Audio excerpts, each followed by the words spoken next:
여러분, 만약 오늘이 여러분 인생의 마지막 날이라면 여러분 어떤 생각을 하실 것 같아요?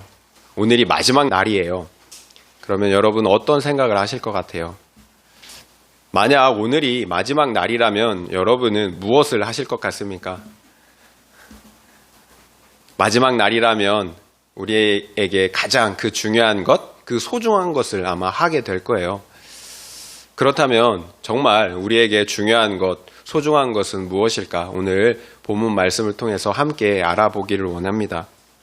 요셉이 바로 왕의 꿈을 해석해 주었던 것처럼 7년의 풍년이 있었고요. 그리고 이어서 7년의 흉년, 말할 수 없는 흉년이 애굽 땅에 찾아왔어요. 흉년이 계속되니까 기근이 너무 극심해진 거예요. 이제 애굽과 가나안 땅에는 먹을 것이 전혀 없어요. 사방이 황폐해졌어요. 요셉은 돈을 받고 사람들에게 양식을 팔았어요. 문제는 사람들이 가지고 있는 그 돈이 다 떨어졌다라는 거예요. 결국 돈이 다 떨어진 사람들은 요셉에게 와서 양식을 요청을 해요. 요구를 해요. 그러자 요셉은 너희의 그 가축과 양식을 바꾸어라. 그래서 그들이 가지고 온 그 가축과 양식을 바꾸어 주었어요. 그래서 굶주린 백성들은 또 한 해를 넘길 수가 있었어요. 그러나 문제는 새로운 한 해가 되었는데도 또 흉년이라는 거예요. 먹을 게 없어요.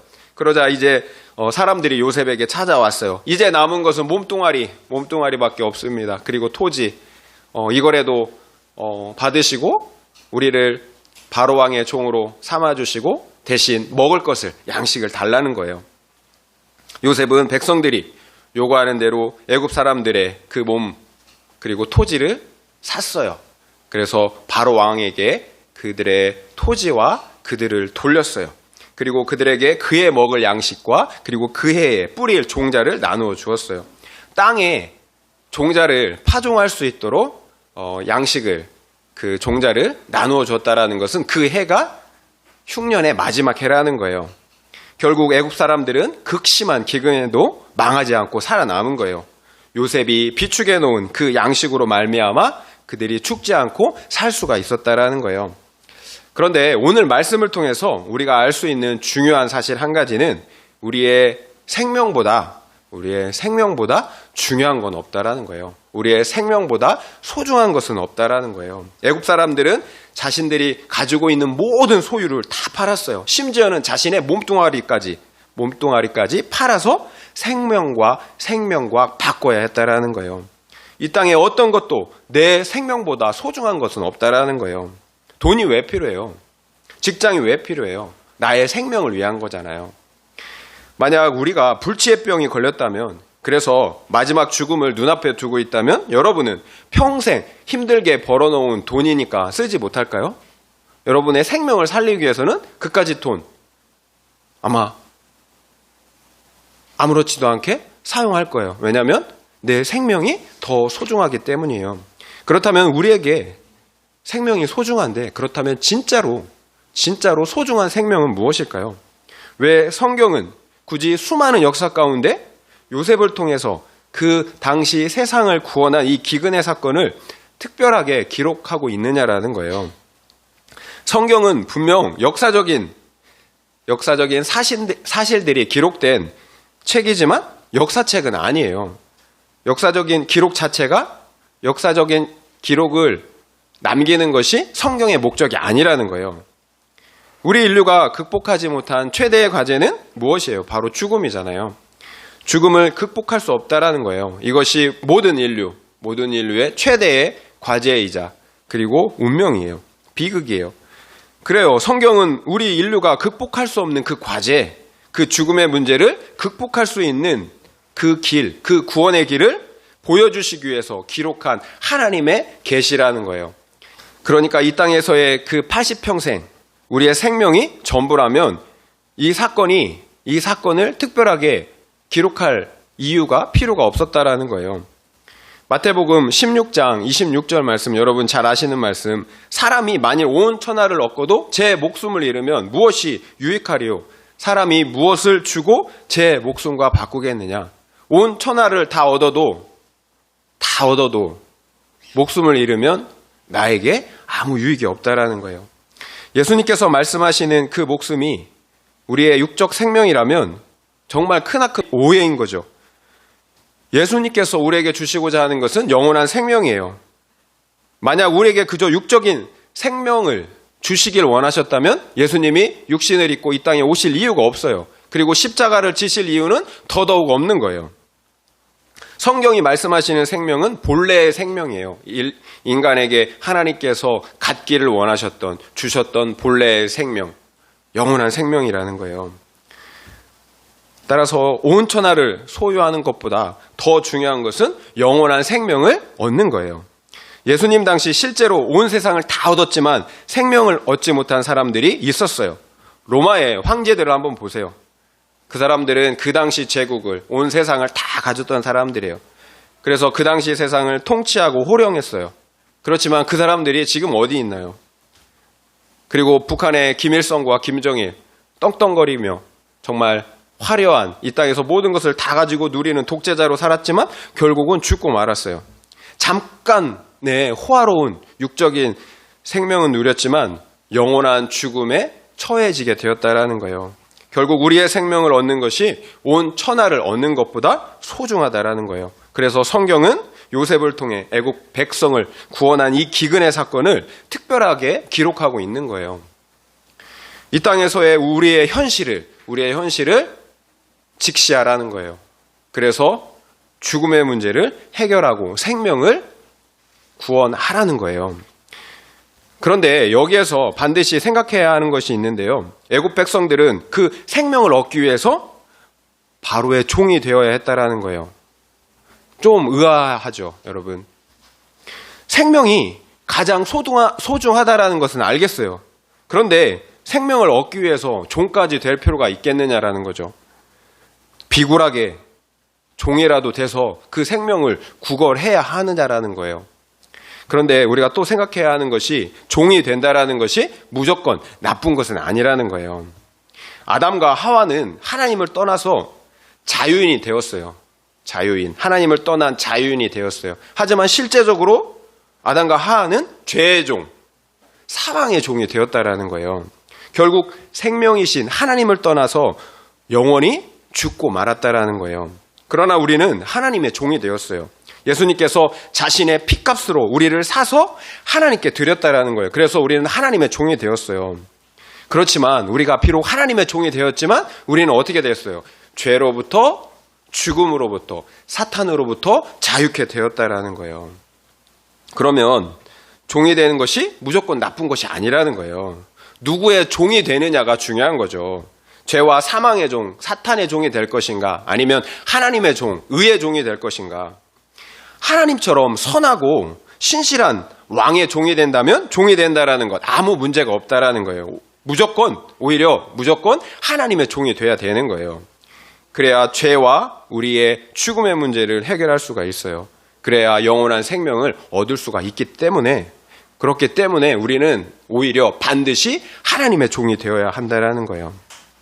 하나님의 종이 될 때 오히려 우리는 죄와 사망 그리고 사탄의 종으로부터 해방될 수 있다라는 거예요. 어떤 목사님이 사람은 자기 분수를 알아야 한다고 말씀하시더라고요. 정말 공감이 가더라고요. 사람은 자기 분수를 알아야 한다. 가장 지혜로운 사람은 자기 분수를 아는 사람이에요. 내가 할 수 있는 것 그리고 할 수 없는 것, 자기 한계를 분명히 인식하는 사람이에요.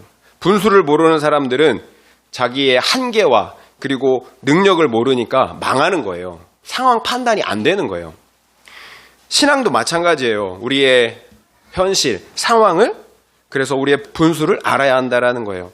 허세를 부리면 안 되는 거예요. 왜 죽어야 하는지 알아야 하는 거예요. 천지를 지으신 하나님께서 성경 말씀을 통해 말씀하시는 그 소리를 우리는 들어야 한다라는 거예요. 우리의 죄와 한계 상황을 분명하게 인식해야 합니다. 우리 스스로는 생명을 얻을 수 없다라는 그 사실을 인정해야 한다라는 거예요. 그러면 우리는 하나님의 종이 될 수가 있어요. 금요일 큐티 본문인 고린도전서 1장 말씀을 보면 그리스도가 우리의 지혜와 의로움과 거룩함과 구원함이 되었다라고 말씀하고 있어요. 그래서 너희는 자랑할 게 없다라는 거예요. 그래서 자랑하려면 주 안에서 하나님 안에서 자랑하라는 거예요.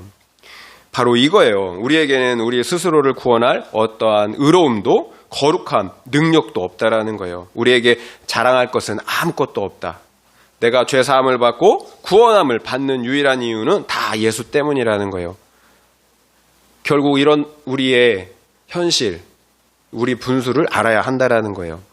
우리 죄를 회개하고 예수의 그 십자가만을 붙잡아야 한다라는 거예요. 그런데 우리는 내가 가진 것들을 내 것이라고 주장한다라는 거예요. 내가 잘나서 가진 줄 안다라는 거예요. 이런 교만을 어떻게 해결할 수 있을까요? 그래서 극심한 기근, 모든 것이 망하는 사건들이 찾아오는 거예요. 내 분수를 알라라는 거죠. 내가 어떻게 할 수 없는 상황이 찾아오기 전까지는 자기 분수를 알지 못하기 때문에 극심한 기근이 찾아오는 거예요. 애굽 사람들 한번 보세요. 기근이 찾아와도 돈이 있으니까 돈으로 버텨요. 또 기근이 찾아와도 가축이 있으니까 가축으로 버티는 거예요. 그런데 이제 모든 것이 다 떨어지는 극심한 기근이 찾아오니까 애굽 사람들도, 버티던 애굽 사람들도 이제 결국은 두 손 두 발 다 들고 왕에게 전적으로 자기 자신을 의탁하게 되는 거예요. 종이 되겠다고 하는 것은 자신의 모든 자존심을 다 버리는 거예요. 내 생명을 얻어야 하는데 무슨 자존심이 필요해요? 하나님 앞에, 천지를 만드신 그 하나님 앞에 무슨 자존심이 필요해요? 어린 아이들이 아버지, 엄마에게 무슨 자존심이 필요해요? 자존심 부리면 나만 힘들어지는 거예요. 나의 주권을 내려놓고 왕이신 하나님의 주권을 인정해야 하는 거예요. 버티면 버틸수록 힘들어질 뿐이에요. 내 죄를 인정하고 회개해야 한다라는 거예요. 그래야 마침내 우리의 인생에 기근과 고난이 끝나게 되는 거예요. 결국 우리는 왜 극심한 기근이 필요한지를 알게 되는 거죠. 우리의 현실파 분수를 알라는 거예요. 극심한 기근의 상황이 오기 전까지는 나의 질긴 이 교만을 보지 못하기 때문에 그런 거예요. 내가 나를 구원할 수 있다고, 또 나 스스로를 행복하게 만들 수 있다고 굳게 믿고 살아간다라는 거예요. 재물의 기근, 배우자의 기근, 또 자녀들과 건강의 기근 등 수많은 기근들이 찾아오고 나서야 그제서야 자기 분수를 알게 된다라는 거예요. 결국 극심한 기근이 복된 이유는 그제서야 자신의 한계를 분명하게 인정하기 때문이에요. 그제서야 회개를 통해 영원한 생명을 얻을 수 있기 때문이에요. 내 분수를 알고 내 주제를 파악해야 하는 거예요. 죄인이라는 사실을 인정해야 한다라는 거예요. 나 스스로는 의로워질 수 없다라는 사실을 인정해야 한다라는 거예요. 그래야 종이 될 수 있어요. 그래야 철저히 낮아짐으로 하나님의 은혜를, 예수의 그 십자가를 의지할 수 있다라는 거예요. 그러면 아이러니하게도 우리가 총이 되는데 진정으로 자유함을 누리게 된다라는 거예요. 이게 아이러니예요. 신앙의 아이러니. 나의 죄를 회개하고 주님 앞에 납작 엎드러졌을 때 진정한 자유함이 우리 가운데 임하게 된다라는 거예요.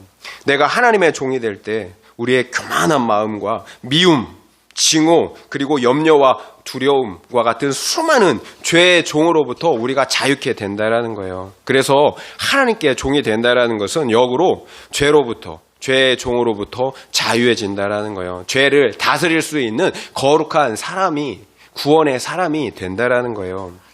그래요. 내가 종이 되고 낮아질 때 하나님께서 우리를 높여주세요. 우리가 낮아질 때 하나님은 우리를 높여주세요. 궁극적으로 이 세상 어떤 것과도 바꿀 수 없는 영원한 생명을 주신다라는 거예요. 결국 우리에게 정말 필요한 것은 이 땅에서 잠시 잠깐 누리는 생명이나 행복이 아니에요. 영원한 생명을 얻어야 해요. 절대의 가치예요. 어떤 것과도 바꿀 수 없는 절대의 가치, 영원한 생명을 얻어야 되는 거예요. 이 생명보다 소중한 것은 없어요. 여러분, 이 소중한 것을 가볍게 여기면, 문제는 이걸 가볍게 여기면 여러분 빼앗길 수 있다라는 거예요. 당연하게 여기시면 안 된다라는 거예요. 따라서 우리는 우리의 육적 생명이 다하기 전에 반드시 영원한 생명을 확증해야 되는 거예요. 설교를 준비하다가 얼마 전에 들었던 중국의 한 선교사님의 그 간증이 생각이 났어요. 선교사님의 집회 장소에 갑자기 공안이 들어닥쳤대요. 어느 날. 공안은 우리나라로 따지면 경찰이에요. 경찰. 경찰이 묻더래요. 당신들 왜 여기서 여기에 왔냐? 무엇 하는 거냐? 처음에는 선교사님이 말을 빙빙 이렇게 돌렸대요. 우리가 중국을 사랑한다. 그래서 여기에 온 거다. 이렇게 말을 빙빙 돌렸대요. 그런데 중국 공안이 자기 자신을 밝히더래요. 나는 공안이다.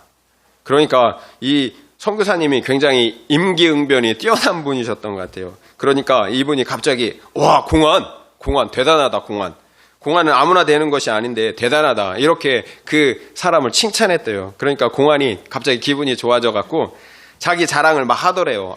자기는 돈도 많고 뭐도 많고 그래서 노후가 아주 잘 준비되어 있다. 끄떡없다. 이렇게 막 자기 돈 많은 것, 잘난 것을 막 자랑하더래요. 그러니까 이번에 선교사님이 기습적으로 그 사람에게 이렇게 물었대요. 잘했다. 노후 준비 잘했다. 잘한 거다. 똑똑하다. 그런데 사후 준비는 돼 있느냐? 이렇게 물었대요. 사후 준비는 돼 있느냐? 그 당시에 사천성 지진이 있었대요. 그래서 막 TV에 수천 명, 수만 명이 막 죽은 보도가 막 나오고 있었대요. 그래서 TV를 가리키면서 그 선교사님이 이렇게 얘기했대요. 저기 수만 명이 죽었는데 죽은 사람들 중에 자기가 죽는 것을 안 사람들이 과연 있었을까? 또 죽은 사람들 중에 사후를 준비한 사람은 과연 몇 명이나 될까? 이렇게 물었대요. 그리고 이분이 또 이렇게 얘기했대요. 노후를 준비하면 20년, 30년이지만 사후는 영원한 거다. 그렇다면 사후를 준비하는 것이 노후를 준비하는 것보다 얼마나 더 지혜로운 거냐? 이렇게 이야기를 했다라는 거예요. 그러니까 공안이 놀라더래요. 결국 선교사님은 그날 그분에게 사후를 준비할 수 있는 복음을 증거해 줄 수 있었다라는 거예요. 그리고 놀랍게도 그 공안이 그 복음을 받아들여서 구원을 얻었다라는 거예요. 그래요. 정작 지혜로운 것은 노후를 준비하는 게 아니에요. 사후를 준비하는 거예요. 말씀드렸던 적이 있었던 것 같은데요. 어떤 분이 재산이 엄청 많았대요. 그래서 현찰만 100억이 있었대요. 그런데 이분이 우울증이 걸렸다라는 거예요. 나이는 먹어가고 있는데 100억 다 쓸 수가 없다라는 거예요. 이거 남겨놓고 죽으려니까 너무 억울한 거예요. 그래서 우울증이 걸렸대요. 이 정말 웃기지만 슬픈 이야기예요. 그리고 우리의 어찌 보면 모습이기도 하는 것 같아요. 결국 우리가 준비해야 하는 것은 노후가 아니라 사후라는 것을 보여주는 거예요. 우리의 생명은 소유에 있지 않다라는 것을 보여준다라는 거예요. 그렇다면 우리는 생명을 얻기 위해서 무엇을 해야 할까요?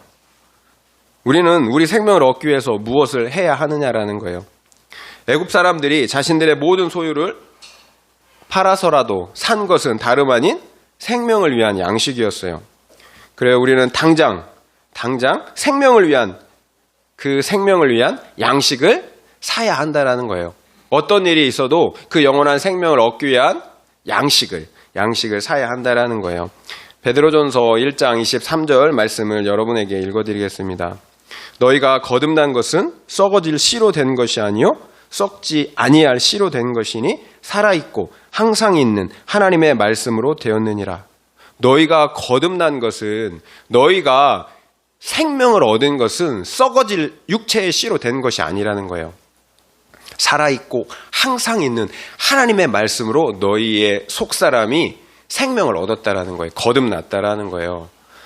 우리의 육체가 비록 부모님의 육적인 씨를 통해서 나왔을지 모르겠지만 우리의 영적인 생명은 무엇으로 태어난다라는 거예요. 하나님의 말씀, 살아있는 하나님의 말씀으로 우리의 육적인 생명이 태어난다라는 거예요. 그러니까 우리가 거듭난 것은, 우리가 생명을 얻은 것은 하나님의 말씀이에요. 우리에게 생명을 주는 양식은 오직 살아있는 하나님의 말씀밖에 없다라는 거예요. 그렇다면 우리가 우리의 모든 소유를 다 팔아서라도 사야 할 양식은 하나님의 말씀인 거예요. 요한복음 1장 1절 말씀, 태초에 말씀이 계시니라. 이 말씀이 하나님과 함께 계셨으니 이 말씀은 곧 하나님이시니라. 태초에 말씀이 계셨는데, 이 말씀이 하나님과 함께 계셨는데 이 말씀이 하나님이시래요. 여러분 이해가 되세요?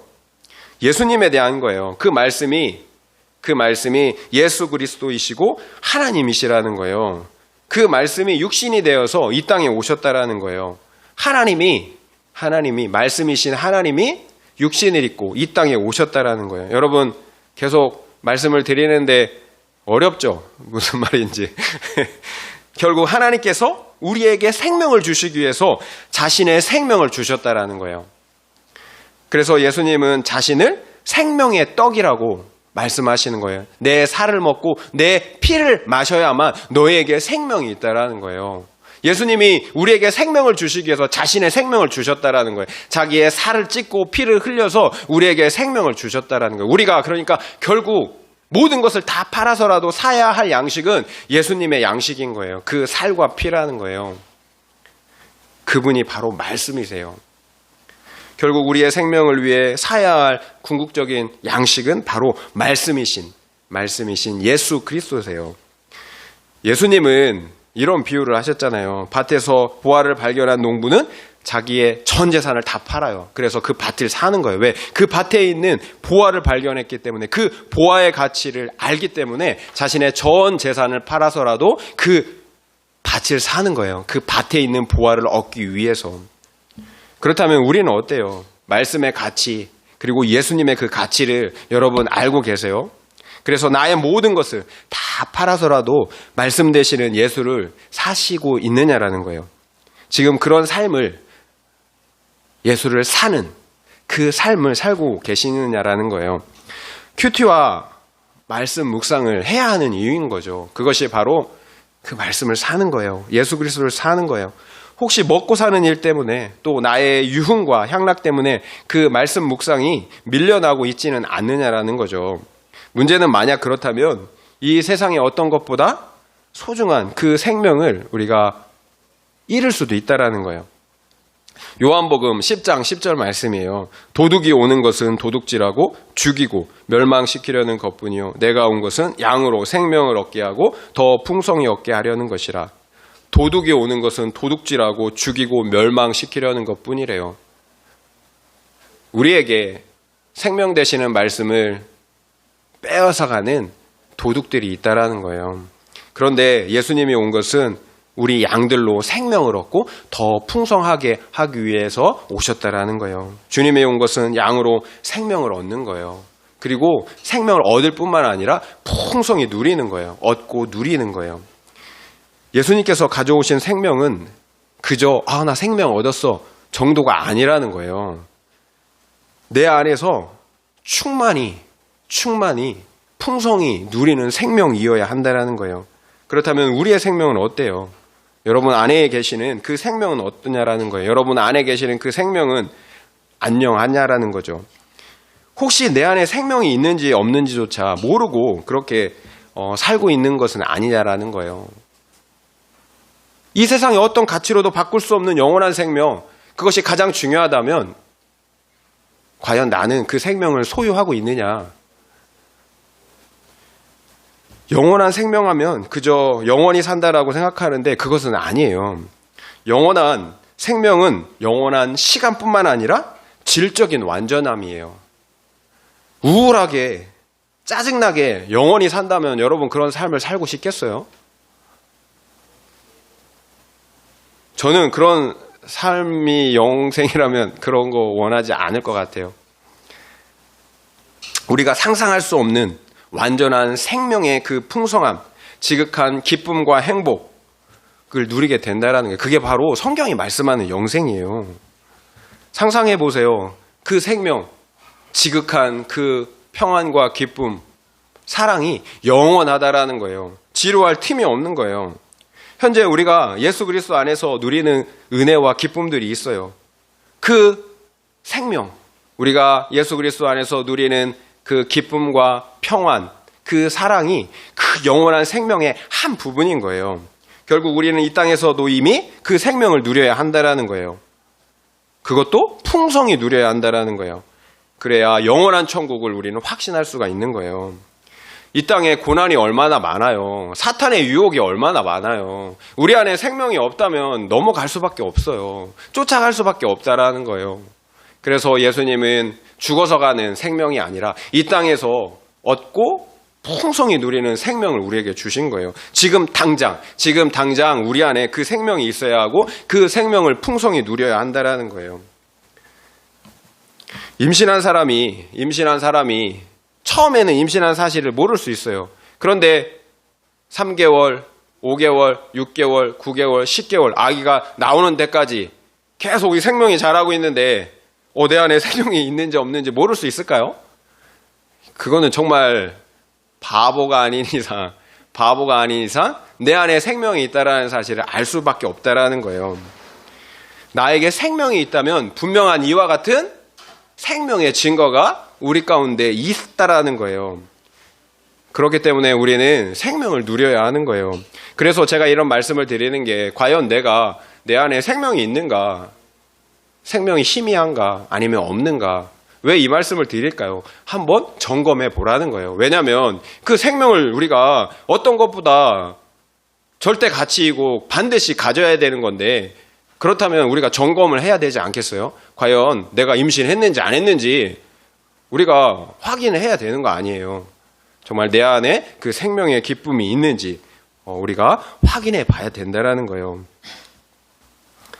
문제는 우리가 그 생명을 누리지 못한다면 빼앗길 수 있다는 거예요. 말씀드린 것처럼 예수님의 그 씨 뿌리는 비유를 통해서도 말씀하셨잖아요. 길가에 뿌려진 그 씨, 말씀 어때요? 그 말씀에 집중하지 않으니까, 그 말씀에 관심을 갖지 않으니까 사탄이 와서 그 말씀을 빼앗아 가잖아요.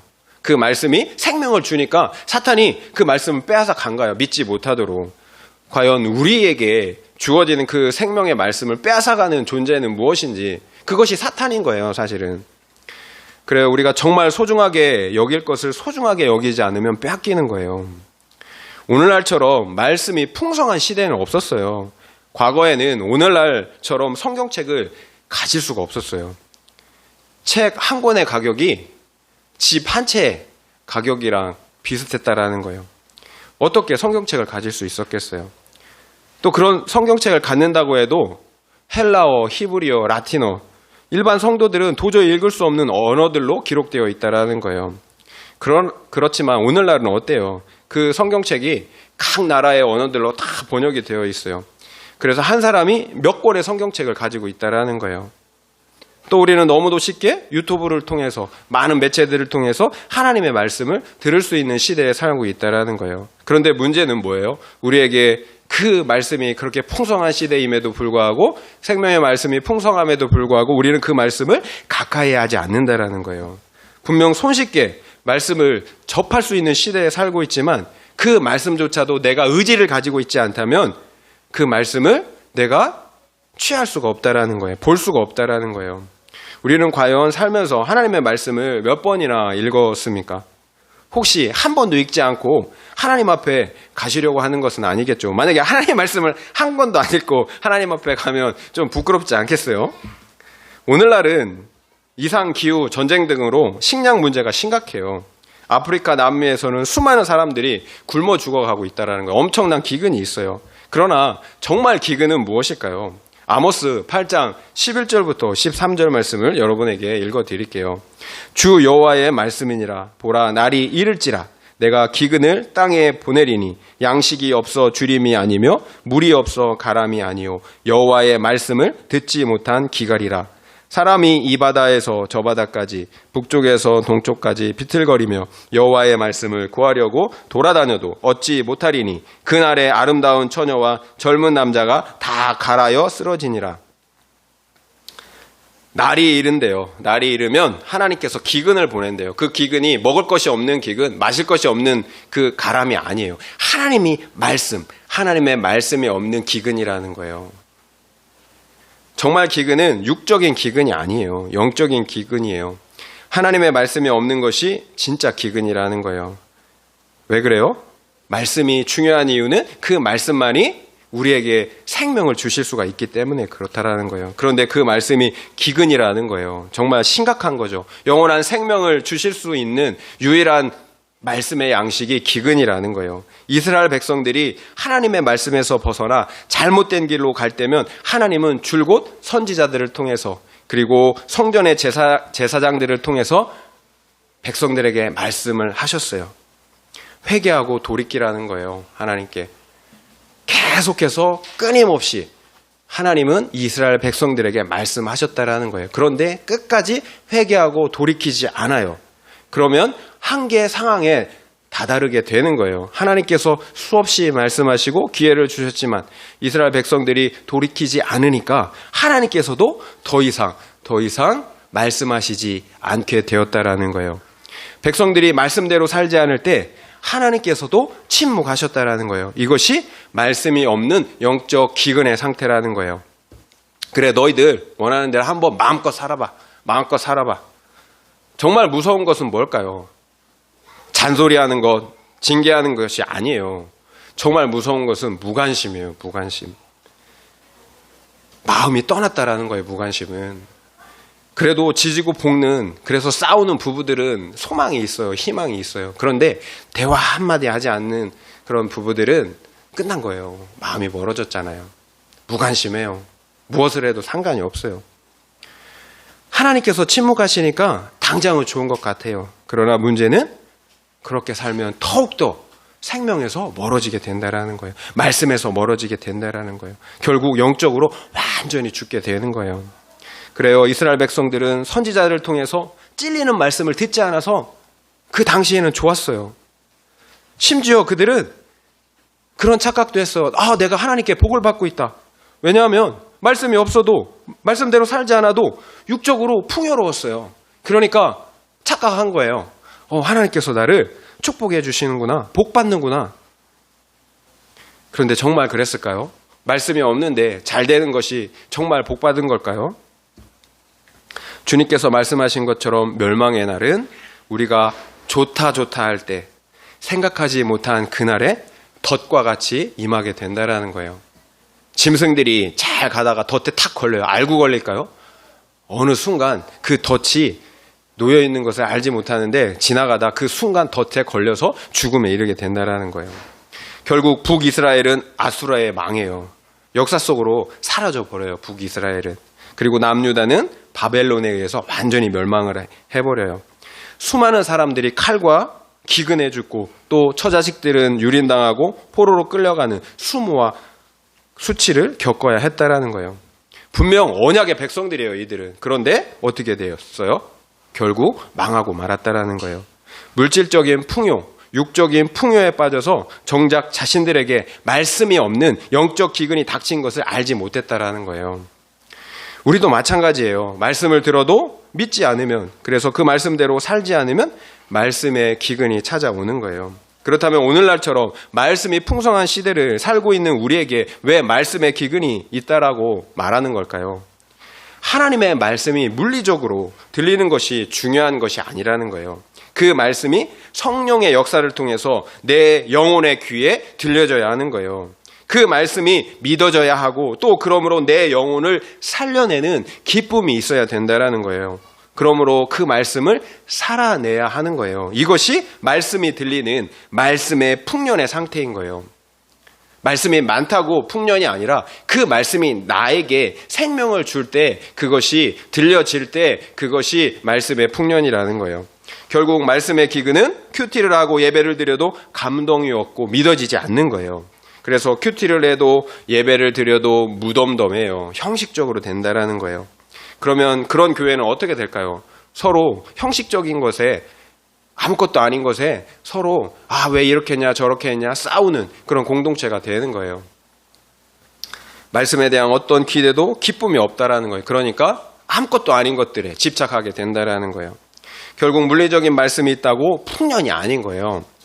말씀이 내 영혼을 살려내지 못한다면 영적인 기근인 거예요. 음식을 옆에 놓고도 먹지 않아서 굶어 죽는 거예요. 이것이 오늘날 육적 기근보다 더 심각한 영적 기근이에요.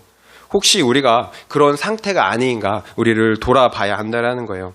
유럽의 여러 나라들을 한번 보세요. 유럽은 2000년 동안 기독교 국가였어요. 기독교의 종주국이었어요. 그런데 오늘날의 현실은, 유럽의 현실은 어떤가요? 미국의 일간지 USA 투데이는 유럽에서 교회가 죽어가고 있다. 더 이상 유럽을 기독교 국가라고 말할 수 없다. 이렇게 평가하고 있다는 거예요. 유럽인들에게 당신의 종교가 무엇이냐고 물어보면 형식적으로 80%는 자신들의 종교가 기독교라고 이렇게 이야기한다는 거예요. 그런데 그 교회에 출석하는 사람들, 80%라고 말하는 그 사람들 중에 교회에 출석하는 사람은 겨우 5%밖에 되지 않는다라는 거예요. 20명 중에 1명 정도가 교회에 출석한다라는 거예요. 또 자신들을 기독교인이라고 말하는 사람들 중에서도 24%만 성경 속에 하나님을 믿는다라고 이렇게 대답했다라는 거예요. 심지어 51%, 반 이상은 우주의 영적 존재 아니면 다른 더 높은 존재 같은 걸 자신들은 믿고 있다라고 이렇게 대답했다라는 거예요. 그러면서 자신들을 기독교인이라고 말하고 있다라는 거예요. 또 이들 중에 삶에서 종교가 중요하다는 질문에는 14%만 중요하고 나머지 86%는 중요하지 않다라고 이렇게 대답했다라는 거예요. 이처럼 많은 수의 사람들이 말로는 기독교인이라고 하지만 하나님을 믿지 않고 있다라는 거예요. 성경의 말씀처럼 말로는 하나님을 인정하지만 삶으로는 하나님을 인정하지 않는다라는 거예요. 여러분 지금 말씀의 기근 가운데 있어요. 육적인 음식들로는 역사상 이렇게 풍요로웠던 시대가 없었어요. 그런데 아이러니하게도 이처럼 영적인 기근일 때도 없었다라는 거예요. 아이러니인 거죠. 유럽만의 문제인가요? 정확하게 오늘날 우리 한국교회의 모습이기도 하잖아요. 악순환 되는 거예요. 악순환. 말씀을 순종하지 않으니까 말씀이 들리지 않는 거예요. 또 말씀이 들리지 않으니까 하나님의 말씀을 믿을 수도 없고 순종할 수도 없는 거예요. 이것이 악순환이 계속 되는 거예요. 이것이 말씀의 기근이에요. 어떤 목사님은 홍수가 나면 물은 많지만 오히려 먹을 물이 없다라고 이렇게 말씀을 했던 것을 제가 들었어요. 오늘날 말씀의 기근이 그와 같다라는 거예요. 흙탕물인 거예요. 물은 많은데 먹을 수 있는 물이 없다라는 거예요. 인터넷과 유튜브를 통해서 한번 보세요. 말씀, 얼마나 많은 말씀, 좋은 말씀들이 올라와요. 그런데 정말 진리의 말씀도 있지만 정말 흙탕물과 같은 섞여있는 불순물들이 가득한 말씀들이 많다라는 거예요. 우리의 지적인 호기심, 영적인 호기심을 이렇게 자극하는 내용들로 가득 차 있다라는 거예요. 말씀대로 믿고 살지 않으니까 이런 말씀들이 넘쳐나는 거예요. 그런 말씀들에 또 속게 된다라는 거예요. 중요한 건 하나님이 우리에게 말씀을 주신 것은 그 말씀을 믿고 살아내라는 거예요. 그러므로 생명을 얻으라는 거예요. 그러므로 생명을 누리라는 거예요. 그런데 그 말씀을 호기심으로, 지적 호기심으로, 영적 호기심으로 접근하려고 하니까 그런 흙탕물에 영적 기근에 빠지게 된다라는 거예요. 속담 중에 그런 말이 있잖아요. 구슬이 서말이라도 꿰어야 보배다. 하나님의 말씀이 우리에게 생명을 준다 한들 우리가 그것을 받아들이지 않는다면, 믿지 않는다면 우리에게 아무 유익이 없다라는 거예요. 우리에게 생명을 줄 수가 없다라는 거예요. 말씀을 마무리하겠습니다. 나에게 생명보다 소중한 건 없어요. 나에게 생명보다 소중한 것은 없어요. 그래서 온 천하를 다 얻을지라도 생명을 잃으면 아무 유익이 없어요. 그런데 예수님은 자신의 생명을 우리를 위해서 주셨어요. 예수님은 자신의 생명이 소중하지 않기 때문에 우리에게 주신 걸까요? 아니에요. 예수님의 생명은 이 세상의 어떤 것보다 소중해요. 그럼에도 자신의 생명을 우리에게 주셨다라는 거예요. 우리를 살리시기 위해서 당신의 생명을 주신 거예요. 하나님께서 자신의 생명으로 우리의 생명을 바꾸신 거예요. 우리의 생명이 여기에서 또 소중한 이유예요. 우리가 살아야 하기 때문에 생명이 소중하지만 그 생명이 예수님의 생명과 바꾼 것이기 때문에 소중하다라는 거예요. 어떤 분의 말씀처럼 우리의 가치는 대단해요. 예수님의 생명의 가치인 거예요. 예수님이 생명을 주시고 우리를 사셨잖아요. 그러니까 우리의 가치는 바로 예수님의 가치, 예수님의 생명의 가치라는 거예요. 그래서 하나님께서 보실 때 우리의 생명보다, 우리의 영혼보다 소중한 것은 없다라는 거예요. 따라서 우리는 함부로 막 살아서는 안 되는 거예요. 나의 생명을 소중히 여기고 또 다른 생명들 역시 소중하게 여겨야 하는 거예요. 그렇다면 우리는 어떻게 우리의 생명을 소중히 여길 수 있을까요? 말씀드린 것처럼 이 땅에 무엇을 희생하더라도 그 말씀의 양식을 사서 먹어야 하는 거예요. 말씀의 양식이 바로 육신으로 오신 예수 그리스도이시기 때문에 그런 거예요. 말씀의 양식을 먹어야 우리는 생명을 얻고 더 풍성하게 누릴 수가 있어요. 매일매일 말씀의 양식을 먹어야 합니다. 결국 오늘이 마지막이라면, 내 인생의 마지막 날이 오늘이라면 우리에게 가장 중요한 것, 가장 소중한 것, 반드시 해야 할 것은 생명 되시는 예수 그리스도를 우리 마음 안에 소유해야 한다는 거예요. 우리의 영원한 생명을 확증해야 한다라는 거예요. 이런 은혜, 생명을 얻고 또 풍성하게 누리는 그런 은혜가 우리 모두에게 있기를 예수님의 이름으로 축원을 드립니다. 아멘.